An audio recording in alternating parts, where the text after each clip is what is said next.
तो हम अब बात कर रहे हैं कंसेप्ट ऑफ जीएसटी की, यानी कि जीएसटी की बेसिक पिलर्स क्या हैं, बेसिक फंडामेंटल्स क्या हैं जिस पे जीएसटी खड़ा हुआ है। तो मैंने आपको बताया है जीएसटी जो है वैट बेस्ड सिस्टम है, यानी कि वैल्यू एडेड टैक्स है। तो सबसे पहला जो फंडामेंटल है जीएसटी का कि it's a value added tax. ठीक साहब, ये वैल्यू एडेड टैक्स यानी कि क्या होता है? वैल्यू एडेड टैक्स यानी कि जितने की वैल्यू एडिशन हुई है एक पर्टिकुलर स्टेज में, एक चैनल चलती है ट्रेड की, उस चैनल में जिस पर्टिकुलर पार्टिसिपेंट ने जितनी वैल्यू ऐड की है बस उतने पे ही टैक्स लगेगा। That's it. तो चाहे आप सप्लाई कर रहे हो गुड्स का या फिर सर्विसेज का, आप उस चैनल के पार्टिसिपेंट हो, जितनी आपने वैल्यू ऐड की है वो। हमने इस एग्जांपल में देखा था कि साहब बी जो है, बी ने 100 रुपये में माल खरीदा और 120 में बेच दिया। 120 में सेल प्राइस जो है उनकी 120 है और कॉस्ट प्राइस जो है उनकी 100 रुपीज़ है। वैल्यू एडिशन अगर देखा जाए तो 20 रुपये है, तो 20 रुपये पे ही टैक्स लगेगा।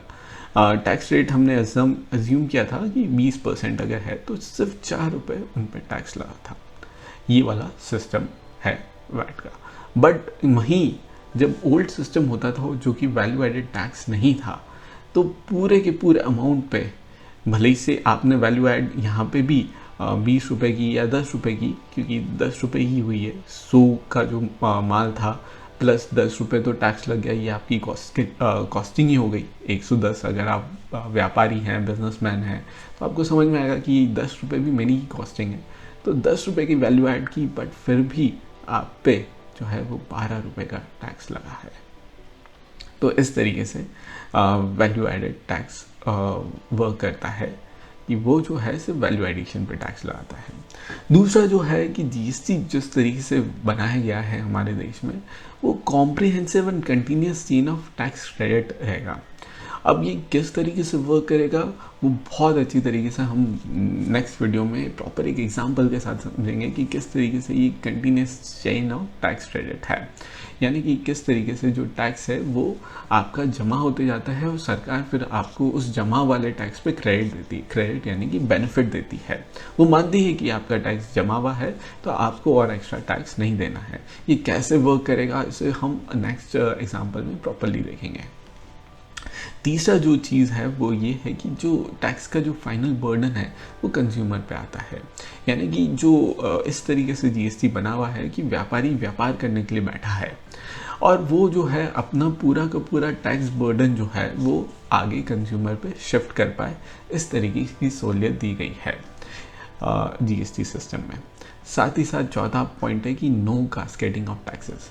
हमने इस एग्जांपल में देखा था कि किस तरीके से टैक्स पे भी टैक्स लगा है, यानी कि जो बी है उसने 120 में माल बेचा है तो उसके कंपोनेंट्स क्या है, 100 रुपये तो उसने व्यापारी को चुका है, 10 रुपये टैक्स के चुका है।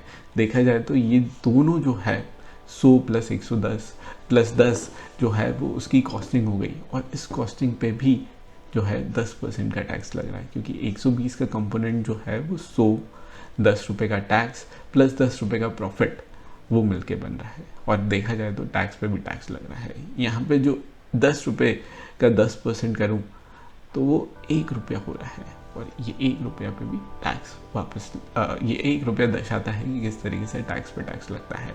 और आगे अगर हम चैनल में देखें तो टैक्स पे टैक्स लग रहा है, यानी कि cascading effect of the tax हो रहा है, यानी कि एक ही टैक्स के अमाउंट पे भी टैक्स वसूला जा रहा है, जो कि बहुत ही अन्यायपूर्ण है।